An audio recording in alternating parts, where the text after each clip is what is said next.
Good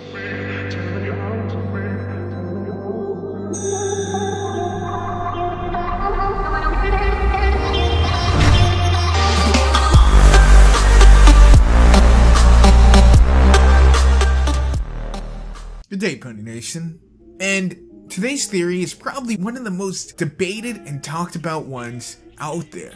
Will Twilight Sparkle outlive her friends? You see, when Twilight Sparkle became an alicorn, there was something that was intrinsically special about that. The only alicorns that we've ever seen had been Luna, Celestia, and Cadence.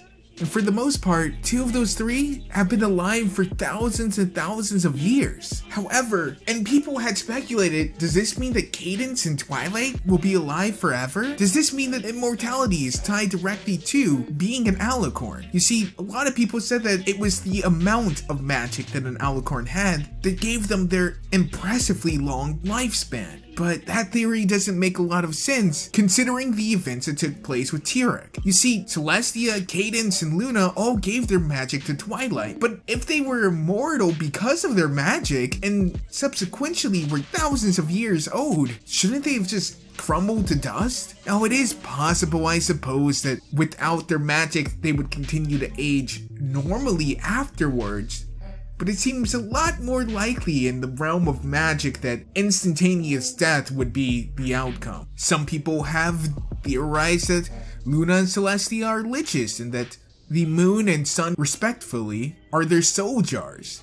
That could be true, but it seems highly unlikely. There's just not a lot of information to support that, and it's a lot more fanon than I would like. While it's true that Luna and Celestia are the only ones that control heavenly bodies, the other princesses control large things themselves, albeit pretty nebulous concepts such as love and friendship, which also kind of intertwine. And I don't believe the moon and sun have some sort of intrinsic property that gives them their long-lasting life, because when Twilight had all of their magic, she was able to move it quite easily.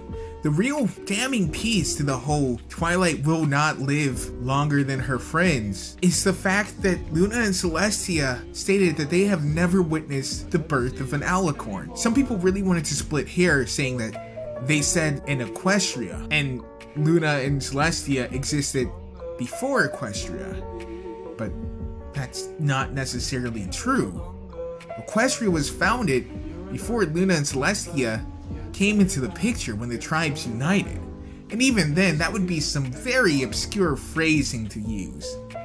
Had they witnessed the birth of alicorns before, themselves included, I think they would have mentioned that. So you have two alicorn goddesses that have lived for thousands of years who weren't born alicorns, which means you don't need to be a naturally occurring alicorn to have immortality. At least our small sample size seems to suggest that. So what does that mean for Twilight? Well, that means a couple of things. It could mean that Twilight will indeed have immortality, something that hasn't been brought up at all. In fact, even talking about the princesses, it's rarely brought up. So if all it takes is being an alicorn to intrinsically give you your long-lasting life, then yes, Twilight appears that she will outlive her friends. But to counter the argument of Lauren Faust stating that Twilight will not outlive her friends, well, have you ever thought about this? What if all the main six became alicorns? I mean, they are the element of harmony. Have they not earned the right by saving the world multiple times? A lot of you guys don't like to go off of toys, but there have been leaked images of certain toys that are Hasbro official, in which all of the main six are alicorns. They do have some sort of special magical mode, it looks like, and maybe it's not a permanent look for them, but it does seem like the main six are in fact going to become alicorns, according to the toys. If you don't want to take that into consideration, then it does point towards it being that Twilight will indeed outlive her friends, which makes sense. If she is supposed to be a princess, a ruler of the land, and someone who apparently fosters friendship, which I guess means that she goes on all the diplomatic journeys, she does need to be long-lived. If it was within their powers to give Twilight such an exceedingly long life, why would they not? instead of waiting for another element bearer to come forth. We don't know how difficult it is to find one. For all we know, Celestia could have been combing the world looking for people who would have been able to harness the elements. I sincerely doubt it was luck that all 6 of the needed people were in the same area at the same time. The coincidences are just too much. It feels like the entire events were orchestrated, as if Celestia already knew.